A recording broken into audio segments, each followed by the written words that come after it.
I need to apologise in advance to every millennial and boomer who's going to watch this because you're not going to like it. Who remembers the Oil of Olay beauty fluid? Now, I used it, my mum used it, my nan used it, and so did Tracy's. But I can't believe what's in it. I can still remember the smell. So let's dissect the ingredients of the Oil of Olay beauty fluid. First up, I've used the Beat the Microbead app and it has highlighted these microplastics. But let's see why they're in there and what else is in there. So first up, we got aqua, which acts as a solvent and just needs some preservatives. But which preservatives do they use? Then we have glycerin. Hopefully this is plant-based. It draws moisture into the skin, it is totally fine. Sorbitan stearate. This is an emulsifier, mixing the oils with the water. A microplastic, not a petrochemical. This one's okay. Dimethicone. This is the first microplastic, and if you've seen my videos before, you know that we read the ingredients list from the top to the bottom. The first ingredient has always got the most concentrate in that whole formulation. So being, what is this, third on the list? That's a lot of microplastics you're putting on your skin, and you know how I feel about microplastics. They never biodegrade, they bioaccumulate in your organs, terrible for aquatic life, not needed in skincare in my opinion, but it's in here as a thickener. That's all, a thickener. Oh, then we have some mineral oil. Again, you know how much I do not like mineral oil. It is derived from petroleum, non-renewable, clogs your pores, and in my opinion, traps bacteria into your skin.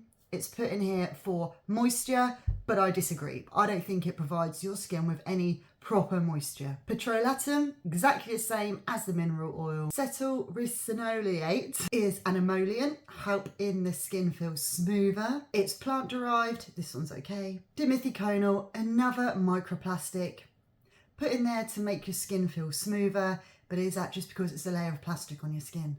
Sucrose cocoate is an emollient derived from coconuts. This one's okay. Glycerol hydroxylerate, oh, you know what I'm saying, I think, is another emulsifier and it stabilises the formulation. Generally plant-based, this one's okay. Stearic acid, another emulsifier and stabilises the formulation. Usually plant-derived, this one's fine. Palmitic acid, this is usually derived from palm oil. I can't see anywhere that they use responsibly sourced palm oil, so I'm going to assume that this is contributing to deforestation. This acid is put in there as an emollient. Cetyl alcohol is plant-based and it's put in there as an emollient and a thickener. Disodium EDTA enhances the stability of this, but it's derived from petrochemicals. It's not eco-friendly and it binds with heavy metals. Another well-known microplastic, carbomer, it's another thickening agent. Instead of this, they should use xanthan gum, which is natural and a much, much better choice than this, or any microplastic. These acrylates, again, are more microplastics, synthetic polymers that are put in there for thickening. There is a lot of microplastics in this. Sodium hydroxide is a pH adjuster. This is fine in very low amounts. Citric acid, again, absolutely fine, another pH adjuster. Sterif 100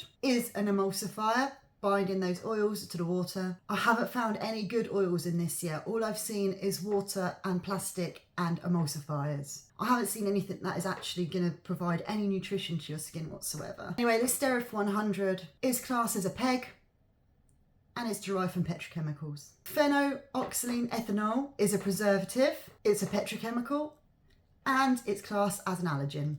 A couple of parabens here. You know I don't like parabens, they are endocrine disruptors. These two are put in here as preservatives, but there are plenty of natural alternatives to this, in my opinion. Benzyl alcohol, this is fine, plant derived, and there's another preservative. And then we have the parfum, the fragrance. Distinct smell. They're at no liberty to tell us what constitutes in their fragrance, so it could be full of endocrine disruptors, but we don't know. These ingredients, from the alpha ingredient all the way down to the citronella, hello, these are all fragrance allergens. Now, some of these are found in essential oils and are completely natural, but they are allergens. Just because something's natural doesn't mean that it's going to be good for you in certain amounts, but that's the reason why they're in here. Constitutes of the fragrance. And this CL number is a colorant. It's synthetic, but it's classed generally safe in some cosmetics. So there we go. I've counted 9 microplastics or petrochemicals in this one beauty fluid.